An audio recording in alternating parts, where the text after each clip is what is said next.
আজকের রেসিডেন্সি আইনের উপর ২০০ জনের বেশি আইন লঙ্ঘনকারীকে গ্রেপ্তার করা হয়েছে।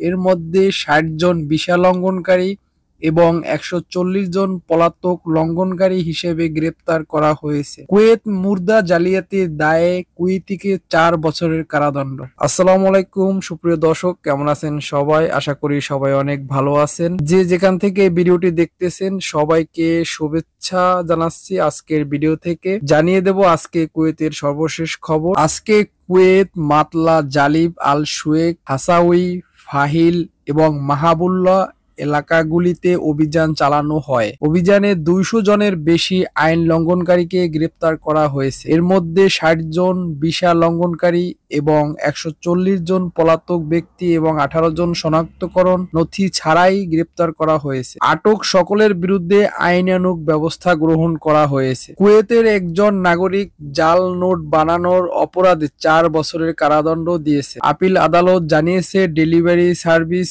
অপারেটর এসব ভুক্তভোগীদের ব্যবহার করে বাজারে জাল টাকা ছড়াতে। এই জাল মুদ্রা ছড়িয়ে পড়ার একাধিক রিপোর্ট পাওয়ার পর নিরাপত্তা বাহিনী আসামিকে গ্রেপ্তার করে। আরও জানায়, একটি সুসমন্বিত অভিযানে তারা সফলভাবে তাকে জাল মুদ্রা সহ হাতে নাতে আটক করে। এই ছিল আজকের কুয়েতের সর্বশেষ খবর। সবাই ভালো থাকবেন, সুস্থ থাকবেন। আর আপনি যদি কুয়েত প্রবাসী হয়ে থাকেন, চ্যানেলটি সাবস্ক্রাইব করে আমাদের সাথেই থাকবেন। আসসালামু আলাইকুম।